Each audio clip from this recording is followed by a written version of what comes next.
안녕하세요. 부버지 김현민 기자입니다.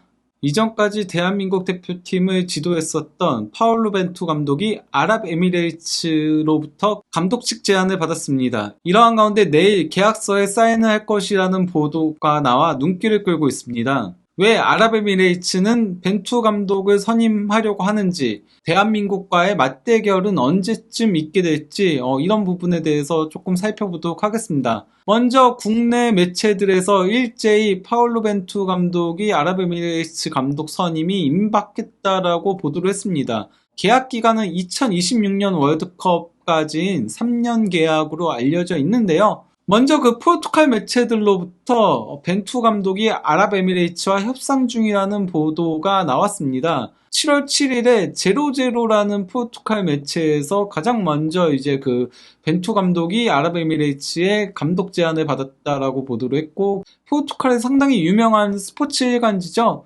아볼라하고 이제 해코르드가 가장 유명한데 그 중 하나인 해코르드에서 벤투가 현재 아랍에미레이츠로부터 감독 제안을 받았고 협상 중에 있다라고 짧게 소식이 올라왔습니다. 이러한 가운데 7월 9일 한국 시간 새벽 4시 30분경에 이적시장 전문가죠. 파브리치오 로마노 기자가 파울루 벤투 감독이 아랍에미레이츠 새 대표팀 감독이 되기로 합의한 것으로 알고 있다. 2026년까지 3년 계약에 합의했다. 계약서는 내일 서명될 것이다 라고 한 건데요.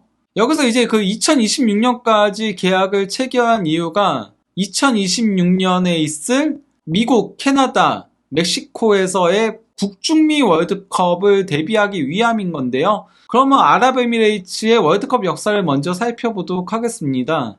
1990년 이탈리아 월드컵에 유일하게 본선에 진출했었고요. 당시 3전 전패로 탈락을 했었습니다. 당시에는 24개 팀 구조였기 때문에 최하위로 탈락했다라고 할 수 있겠는데요. 팀 득점은 2골이 전부였고 팀 실점을 무려 11실점이나 허용을 했었습니다. 이후에는 월드컵과는 전혀 인연을 맺지 못하고 있는 아랍에미레이츠인데요. 그나마 그래도 이번이 아랍에미레이츠 입장에서는 월드컵 진출을 노려볼 수 있는 적기라고 할 수 있죠. 북중미 월드컵부터 월드컵 참가국이 48개국으로 늘어나니까요. 이번에 이제 2023년에 그 아시안컵이 있을 예정이잖아요. 그래서 그 아랍에미레이츠의 아시안컵 성적을 놓고 보면요. 1992년에 4위를 차지를 했었고요. 1996년에 준우승이라는 아랍에미레이츠 역대 가장 좋은 성적을 올리면서 1990년대 초중반에 황금기를 이루었습니다. 그러다가 이제 다시 또 아시안컵에서 그렇게 재미를 보지 못하다가요. 2015년 호주 대회 때 3위를 기록했고 2019년 대회 때 준결승까지 오르면서 2차 황금기를 구가를 했습니다. 2010년대 중후반이라고 할 수 있죠. 그러면 지금도 황금기 아니야? 라고 생각하실 수 있겠는데요. 그렇지는 않은 게 먼저 그 2022년 카타르 월드컵 아시아 최종 예선에서 아랍에미레이츠는 물론 뭐 이란하고 대한민국한테 밀려서 3위를 기록한 게 이 순위 자체의 성적은 나쁘지 않다라고 할 수 있어요. 물론 뭐 이라크도 만만한 팀은 아니라고 하더라도 시리아와 레바논이 있음에도 3승 3무 4패로 졸전 끝에 3위에 그쳤다는 데 있죠. 플레이오프에서는 호주한테 1대2로 패하면서 본선 진출에 실패를 했는데요. 더 큰 문제가 바로 이제 걸프컵에 있습니다. 사실 그래도 아랍에미레이츠가 걸프컵에서는 나름 좋은 성적들을 올렸어요. 특히 이제 그 2007년과 2013년에는 우승을 차지했었거든요. 그리고 2014년에도 3위를 기록했고 2017년에도 준우승을 차지했었는데요. 하지만은 2019년에 조별리그에서 탈락한 데 이어서 2023년에도 또다시 조별리그에서 그것도 1무 2패로 탈락하는 수모를 겪어야 했습니다. 바레인한테도 1대2로 패했고요. 그리고 쿠웨이트한테도 0대1로 패했고요. 1대1 무승부를 거둔 게 카타르가 그 토너먼트 진출을 확정 지은 상태에서 붙었던 거였거든요. 그러니까 카타르가 어느 정도 힘을 뺀 상태였다라고 할 수 있죠. 그럼에도 1대1 무승부에 그치면서 실망스럽게 탈락을 했다라고 할 수 있겠는데요. 즉 카타르가 2019년 아시안컵까지, 그때가 이제 아시안컵이 매년 초에 있잖아요. 그때까지 마지막 황금기를 찍고 쭉 하락세를 타고 있다라고 봐도 무방합니다. 이렇다 보니 이제 그 아랍에미레이츠가 최근 감독을 계속 갈아치우고 있습니다. 메흐디 알리 감독 2012년부터 2017년까지 5년간 감독직을 수행했죠. 이후에는 2년을 채운 감독이 없어요. 그러니까 뭐 횟수로는 2년을 채웠을지 몰라도 예를 들어서 알베르토 자케로니가 이제 그 2017년 10월부터 2019년 1월까지니까 이게 만으로 2년을 채우지 못한 거죠. 그리고 또 이제 판 마르바이크 감독이 2020년 12월부터 2022년 2월까지 감독직을 수행을 했었으니까 마찬가지로 만으로 2년을 채우지 못했죠. 그러면서 그 자케로니가 마흐디 알리 이후로는 20경기로 가장 많은 경기 수를 소화했던 거였습니다. 무엇보다도 이제 자케로니하고 판마르바이크 같은 경우는 나름 유럽 무대에서도 잔뼈가 굵은 아시아 레벨로 따지면은 상당히 수준급의 감독들이거든요. 하지만은 장기간 아랍에미레이츠를 맡지 못했는데요. 심지어 그 이반 요바노비치 감독 같은 경우는 코로나 시국에 이제 그 지휘봉을 잡으면서 한 경기도 맡지 못한 채 감독직을 내려놓은 바 있었습니다. 그나마 그래도 현재까지 아랍에미레이츠 지휘봉을 잡고 있는 아루아바레나 감독이 마흐디 알리 이후 가장 최장기간 이제 아랍에미레이츠 감독직을 수행하고 있다라고 볼 수 있겠는데요. 511일째 감독직을 수행하무 있는 거죠. 문제는 아루아바레나 감독의 성적이 그렇게 좋지 못하다는 데 있습니다. 그 14경기를 지휘하면서 4승 3무 7패, 경기당 승점이 1.07점밖에 되지 않는데요. 무엇보다도 최근 5경기에서 1승 2무 2패의 부진을 보이고 있습니다.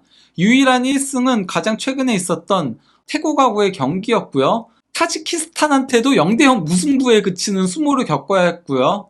또 이제 골드컵에서도 1무 2패로 조기 광탈의 수모를 겪었죠. 이게 어떤 의미에서는 아루아바레나 감독의 경질과도 연결되고 있다라고 볼 수 있겠습니다. 그러면 이제 그 벤투 감독의 커리어를 조금 살펴보도록 하겠는데요. 벤투 감독은 그 선수 은퇴 후에 스포팅 감독직을 수행하면서 포르투갈 FA컵 우승 2회와 포르투갈 슈퍼컵 우승 2회를 차지를 했었습니다. 포르투갈 대표팀 감독직을 수행하고서는 유로 2012에서 준결승까지 팀을 견인을 했었습니다. 특히 준결승전에서도 우승팀 스페인한테 승부차기 끝에 아쉽게 탈락을 했었어요. 즉 스페인을 가장 괴롭힌 팀이었다라고 할 수 있겠는데요. 다만 이제 2014년 월드컵에서는 조별리그에서 탈락하는 수모를 겪어야 했죠. 그리고 크루제리우에서는 사실 그렇게 좋지 못했습니다. 근데 이제 이때가 브라질이 경기 침체에 빠지면서 그러면서 이제 벤투 감독도 조금 의욕을 잃은 상태였다라는 얘기들이 있더라고요. 그러고 나서 이제 그 올림피아코스 감독을 맡고서 사실 이때 성적이 나쁘지 않았거든요. 2위하고의 승점 차도 7점이 났었고요. 또 이제 유로파리그에도 16강까지 진출한 상태였는데 그 경질되기 바로 직전에 3경기에서 2, 3, 4위한테 연달아서 패하면서 그러면서 경질이 됐었는데 이때 그래서 뭐 그 영국 언론들도 그렇고 많은 매체들에서 이거는 정말 잘못된 경질이라는 지적들이 많았었습니다. 그래도 어쨌건 해당 시즌에 팀을 1위로 이끈 상태에서 경질이 됐었고 결국 올림피아코스가 우승을 차지하면서 그리스 리그 우승을 커리어에 추가를 했었고요. 그러고 나서 충칭 리판 감독직을 수행을 했었는데 이때가 어떤 의미에서는 가장 안 좋았다라고 할 수 있죠. 그러고 나서 대한민국 지휘봉을 잡고 2019년 동아시아컵 우승을 차지했었고요. 그리고 또 이제 월드컵 16강이라는 위협을 달성을 했었는데요. 일단 뭐 벤투 감독은 대한민국 지휘봉을 잡고 1597일 동안 감독직을 수행하면서 대한민국 역대 최장기간 감독으로 이름을 남겼고요.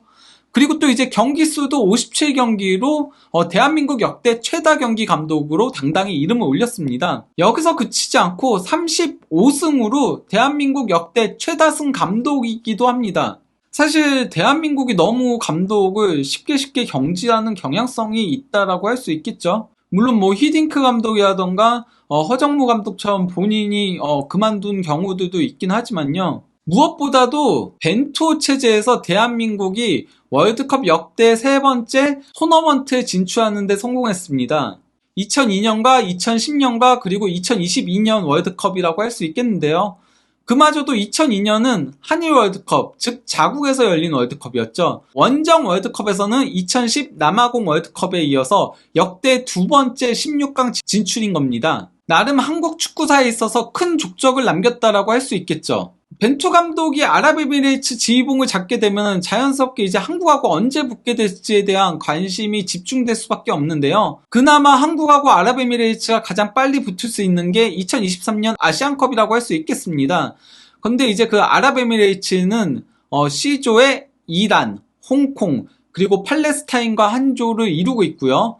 그리고 또 이제 대한민국은 말레이시아, 요르단, 바레인과 함께 2조에 배정되어 있습니다. 조편성을 놓고 보면은 아랍에미레이트는 아무래도 이란을 넘기는 어려워 보입니다. 객관적인 전력에서도 아랍에미레이트가 이란보다 떨어지고요. 또 이제 벤투 감독이 지휘봉을 잡고 곧바로 이제 아시안컵에 참가를 해야 되는 거다 보니까 팀을 만들기에도 시간이 너무 부족하다라고 할 수 있죠. 그렇다고 해서 아랍에미레이트가 홍콩이나 팔레스타인 때문에 탈락할 리는 없다 보니까 무조건 조 2위는 차지할 걸로 보이고요. 대한민국 같은 경우도 워낙 조편성이 쉽게 됐어요. 말레이시아나 요르단이나 바레인이나 다 이제 객관적인 전력에서 대한민국에게 밀리다 보니까 물론 현재 그 대한민국이 클린스만 감독 체제에서 아직까지 1승을 올리지 못하고 있지만은 그래도 조 1위는 기록할 걸로 보입니다. 그래서 이제 그 토너먼트 대진을 놓고 보면요. C조 2위는 맨 위쪽에 이제 배정이 되게 되고요. 2조 1위 팀은